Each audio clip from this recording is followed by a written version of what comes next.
मेरे प्रिय बच्चे, कल्पना करो कि तुम अपने जीवन को किस प्रकार से देखना चाहते हो। ये जिंदगी एक रंगमंच की तरह है जिसमें तुम बहुत सी बातें याद रखते हो और बहुत सी बातें भूल जाते हो, किंतु उनका प्रभाव तुम्हारे जीवन पे पड़ता ही जाता है। मेरे प्रिय, जो मैं तुम्हें आज बताने वाला हूं, ये जानना तुम्हारे लिए अत्यंत आवश्यक है। इसलिए इस संदेश को पूरा सुनना, बीच में छोड़कर जाने की भूल ना करना। साथ ही इस वीडियो को लाइक जरूर करना, क्योंकि ये तुम्हारे लिए आवश्यक है। जो तुम जानने वाले हो वो जानना तुम्हारा अधिकार भी है। मेरे प्रिय, इस संसार में निरंतर बहुत सी घटनाएं घटित हो रही हैं, लेकिन कुछ घटनाएं ऐसी हैं जिन्होंने तुम्हारे मस्तिष्क पे एक अलग ही छाप छोड़ी है। अतीत में ऐसी बहुत सी घटनाएं घटी जिनका प्रभाव तुम्हारे जीवन पे अभी दिखाई दे रहा है। बहुत से ऐसे कर्म किए गए जो अब तुम्हारे सामने समस्याएं बनकर आ खड़ी हुई हैं। तुम यदि उनमें सुधार करने का प्रयास करोगे तो वो उस प्रकार से सुधर नहीं पाएंगी, लेकिन यदि तुम इसे अपनी नियति मानकर और बेहतर विकल्प ढूंढने का प्रयत्न करोगे तो निश्चित तौर पे तुम्हें बहुत लाभ होने वाला है। मेरे प्रिय, तुमने अभी तक के अपने जीवन में ऐसी बहुत सी घटनाओं को देखा है जिसमें तुम्हें दुख की अनुभूति हुई है। बहुत सी ऐसी बातें तुम्हें कही गई जो तुम्हारे दिल पर चोट कर दी गई, लेकिन क्या तुमने कभी विचार किया कि जो तुम्हें गलत बात कह रहे थे उनका तुम्हारे जीवन में कितना मूल्य रहा है? क्या वो ऐसा कहकर तुम्हारे जीवन को परिवर्तित कर सकते थे? उन्होंने तुम्हारे जीवन को परिवर्तित किया, किंतु ये एक नकारात्मक विचारधारा के तहत कोई भी तुम्हारे जीवन को सकारात्मक रूप से परिवर्तित ना कर सका। लेकिन मेरे प्रिय, यदि तुम उनकी बातों को महत्व ना देकर खुद को मजबूत समझकर आगे बढ़ते तो ऐसी नकारात्मक परिस्थितियां तुम्हारे सामने कभी ना आती। उनकी नकारात्मकता का परिणाम यह हुआ कि तुमने खुद को ही कमजोर मान लिया, जबकि वास्तव में तुम बिल्कुल भी कमजोर नहीं हो।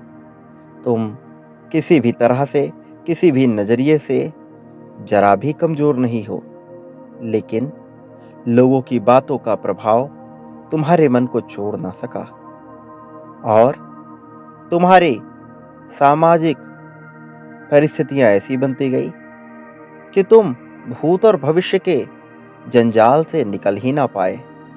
वर्तमान में जीने के कुछ क्षण को तुमने कभी कभार ही महसूस किया, कभी कोई खेल खेलते हुए तो कभी अपनों के बीच बैठकर प्रसन्नता के क्षण को अनुभव करते हुए ही तुमने वर्तमान को महसूस किया।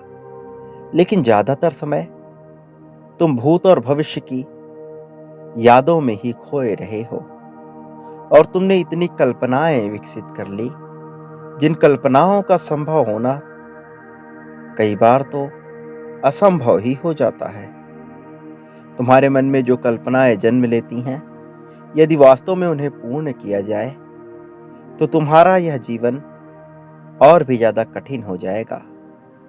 तुम कई बार अपने आप को लेकर बहुत अच्छा विचार करते हो तो कई बार स्वयं को इतनी विपत्तियों से घिरा हुआ महसूस करते हो, स्वयं को अकेला अलग थलग महसूस कराते हो और इस कल्पना और वास्तविकता के बीच संतुलन बनाने का मैं कार्य कर रहा हूं। मैं तुम्हारे लिए योजनाएं बना रहा हूं, क्योंकि मैं नहीं चाहता तुम्हारे जीवन में विपत्ति आए, संकट आए, किसी भी तरह की समस्या आए। मैं तुम्हें खुश देखना चाहता हूं। तुम मेरे प्रिय बच्चे हो। तुमने कभी दूसरों का बुरा नहीं चाहा है। तुम्हारे मन से कभी ये भावना उत्पन्न नहीं हुई कि तुम कभी किसी की हानि करो। तुम्हारे मन से कभी ये भावना उत्पन्न नहीं हुई कि तुम किसी का भी नुकसान करो। और जब तुम्हारे भीतर इतनी दयालुता है, इतनी करुणा है कि तुम दूसरों के दर्द को भी महसूस करते हो, तो आखिर तुम्हें पीड़ा किस प्रकार से पहुंचाई जाए। लेकिन तुम्हारा अपने मन पर नियंत्रण नहीं है। तुम अपने मन के दास बनकर पूरी तरह से उसके वशीभूत हुए हो। और यही कारण है कि तुम जिस ऊंची से ऊंची चोटी को भी प्राप्त कर सकते हो, वहां तक पहुंच नहीं पा रहे, क्योंकि तुम्हारे मन के आलस्य ने तुम्हें घेर रखा है। तुम अपनी क्षमता को समझ ही नहीं पाए हो। तुम ये जान ही नहीं पाए हो कि तुम्हारे अंदर कैसी कैसी विद्वता और कैसी कैसी प्रतिभा विद्यमान है। लोगों ने सदैव तुम्हें यह एहसास कराया कि तुम कमजोर हो, तुम जानकार नहीं हो। कई बार कुछ लोग तुम्हें ज्ञानी समझते हैं, किंतु ज्यादातर लोग तुम्हें मासूम समझकर, तुम्हारी चंचलता का लाभ उठाकर तुम्हें मूर्ख बना देते हैं। और तुम ये जान नहीं पाते, सही गलत का भेद नहीं कर पाते। जब एक बार तुम्हारे दिल पे चोट लग जाती है, तुम्हें धोखा मिल जाता है, तब जाकर तुम जान पाते हो कि वह व्यक्ति कैसा था। लेकिन प्रारंभ में तुम सदैव ही सबको अच्छा समझ लेते हो। मेरे प्रिय, मैं ये नहीं कहता कि तुम गलत कर रहे हो, क्योंकि तुम्हारे सोचने का नजरिया, तुम्हारे सोचने का ढंग, तुम्हारे समझने की प्रक्रिया सब कुछ सही है। तुम सही दिशा में ही हो। पिछले कुछ सालों में तुमने अध्यात्म का जो मार्ग चुना है, वो मार्ग तुम्हें प्रगति की ओर निश्चित तौर पर लेकर जाएगा। लेकिन तुम्हारे मन में यह प्रश्न उठता रहता है कि आखिर वह समय कब आएगा। वह समय कब आएगा जब तुम अपनी चिंताओं से पूरी तरह से मुक्त हो जाओगे। मेरे प्रिय, तुम्हें इसका आभास नहीं कि तुम दिन प्रतिदिन प्रगति कर रहे हो, आगे बढ़ रहे हो, और तुम अपनी मंजिल के बहुत करीब आ गए हो। यदि किसी मनुष्य को एक दौड़ दौड़नी है, यदि उसे 400 मीटर की दौड़ दौड़नी है, तो जब तक वह 400 मीटर तक पहुंच नहीं जाता, उसे लगता है कि वह प्रगति नहीं कर रहा। लेकिन यदि वो अपने अतीत को देखेगा, तो वो जान पाएगा कि निरंतर अभ्यास से जहां वो पहले 10 मीटर ही दौड़ पाता था, अब वह 50 मीटर दौड़ने लगा है। धीरे धीरे करके यदि वह सही मार्ग पर है, तो अपने 400 मीटर की दौड़ भी पूरी कर लेगा। तुम भी ऐसे ही एक मार्ग पे हो। अध्यात्म का मार्ग बहुत लंबा और अनंत है, अंतहीन है। लेकिन तुम्हारे भीतर भी अनंत शक्तियां विराजमान है, इसलिए तुम्हें गणना करने की आवश्यकता नहीं है। मैं जानता हूं कि तुम सही मार्ग पर हो, और जो व्यक्ति एक स्थिति से आगे बढ़कर एक स्थिर गति से चलता रहता है, वो प्रगति पा ही लेता है। तुम आगे बढ़ चले हो, तुम प्रगति के मार्ग पर आ चले हो। इस ब्रह्मांड में विद्यमान समस्त तारे, समस्त नक्षत्र, समस्त ग्रह तुम्हारी ऊर्जा को समझ रहे हैं। तुम्हें ज्ञात नहीं, लेकिन इस ब्रह्मांड का प्रत्येक कण, प्रत्येक अणु तुमसे जुड़ा हुआ है। उसके अंदर जो कण विद्यमान है, जो ऊर्जा विद्यमान है, वही तुम्हारे भीतर भी विद्यमान है। उस ऊर्जा के साथ तुम आगे बढ़ रहे हो, और ये समस्त कण, समस्त पदार्थ तुम्हें ऊर्जा प्रदान कर रहे हैं। ये ऊर्जा तुम्हारे लिए आवश्यक है। ये अंतहीन ऊर्जा तुम तक पहुंच रही है। तुम्हारे सपनों में तुम्हें ऐसी दुनिया दिखाई जाती है जिस दुनिया से तुम्हारा वास्तविक संबंध रहा है। कई बार तुम बुरे स्वप्न देखते हो। ये बुरे स्वप्न किसी अन्य ब्रह्मांड में तुम्हारे साथ घटित हुए हैं। मेरे प्रिय, इस संसार में बहुत से ब्रह्मांड हैं, किंतु जिस ब्रह्मांड का तुम हिस्सा हो, वहां तुम्हारी जीत आने वाली है, जबकि कई ब्रह्मांड में तुम्हारी जीत हो चुकी है। और उसका अतीत तुम्हारा आज का ब्रह्मांड है। मेरे प्रिय, जैसे एक नया जन्म होता है और फिर उस नए प्राणी की मृत्यु हो जाती है, उसी प्रकार से तुम्हारे विचार भी जन्म लेते हैं और एक समय के बाद उन विचारों की भी मृत्यु हो जाती है।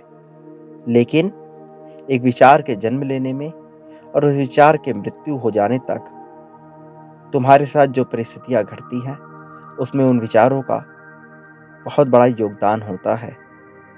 तुम्हारे साथ जो नकारात्मकता घटी है, उसके पीछे तुम्हारे विचारों का बहुत बड़ा योगदान रहा है। और इन नकारात्मकताओं के कम होने के पीछे भी तुम्हारे विचार ही हैं। दिन प्रतिदिन तुम्हारी सोच में परिवर्तन हो रहा है।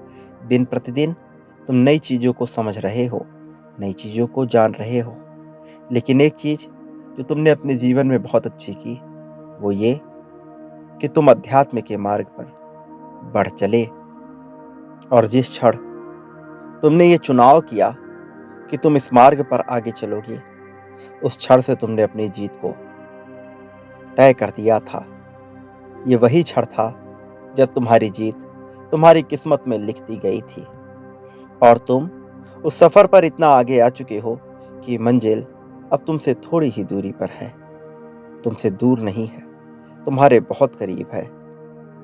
और ये अंतिम परीक्षा होगी तुम्हारी, ये तय करने के लिए कि क्या तुम पूरी तरह से तैयार हो उस ऊर्जा को, उस जीत को आकर्षित करने के लिए, उस जीत को प्राप्त कर बचाने के लिए। मेरे प्रिय, बहुत से मनुष्य को जीत प्रदान कर दी जाती है, किंतु उन्हें जीत मिलते ही अहंकार उनके सर पर आ चढ़ता है और वो दूसरों का तिरस्कार करने लगते हैं। बहुत से ऐसे लोग जिन्होंने कठोर तपस्या की और तपस्या के बाद जब उन्हें वरदान प्राप्त हुए तो उन्होंने उसका दुरुपयोग किया।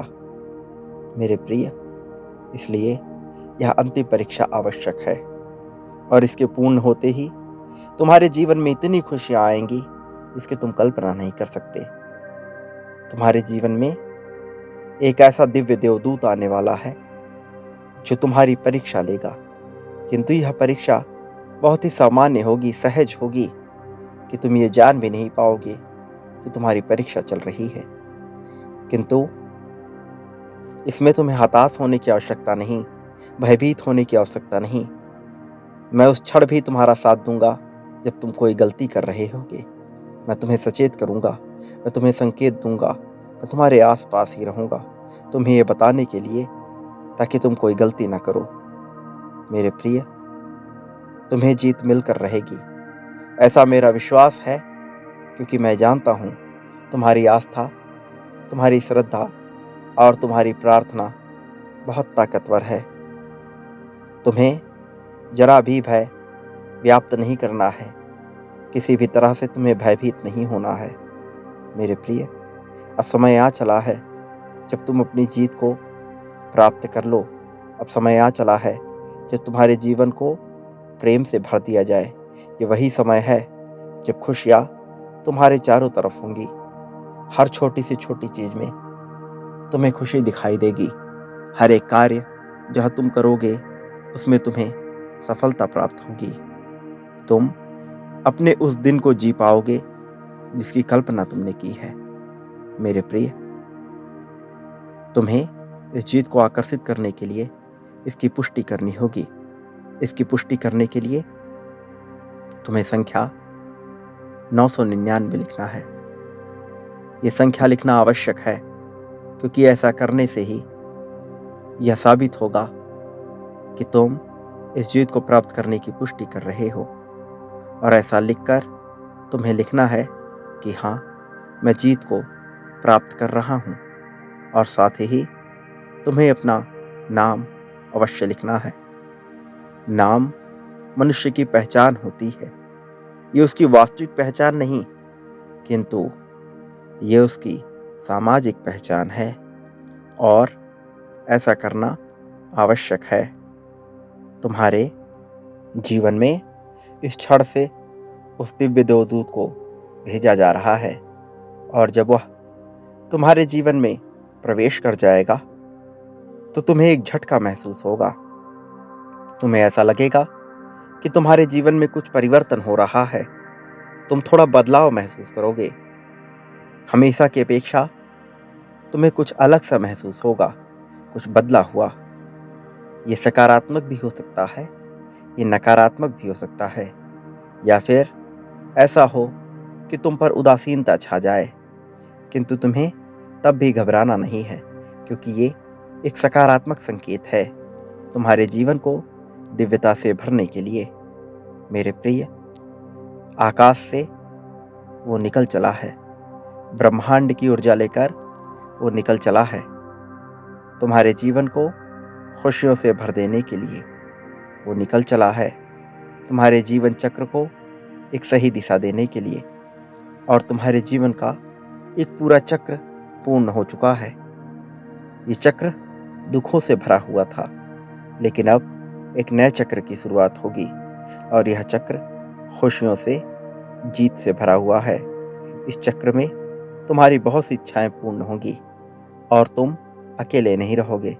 वो दिव्य देवदूत सदैव तुम्हारी सहायता के लिए तुम्हारे पास सकारात्मक तौर पर साकार रूप में होगा। ब्रह्मांड की ऊर्जा तुम्हें बुला रही है अपने आप में समेट कर आगे बढ़ने के लिए। मेरे प्रिय, अब जीत को अपने पास बुला लो।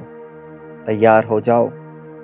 सारे दुखों का त्याग कर दो, भय का त्याग कर दो। और एक बात, किसी भी परिस्थिति में मत भूलना कि मेरा आशीर्वाद सदा तुम्हारे साथ है। मेरे आने वाले संदेशों की प्रतीक्षा करना, क्योंकि मेरा तुम्हारे लिए आना आवश्यक है। मैं आऊँगा तुम्हारा मार्गदर्शन करने और तुम्हें जीत के मार्ग पर आगे बढ़ाने के लिए। सदा सुखी रहो और सब में खुशियाँ बांटो, क्योंकि यही तुम्हारा उद्देश्य है। तुम्हारा कल्याण होगा, तुम्हारी प्रगति होगी।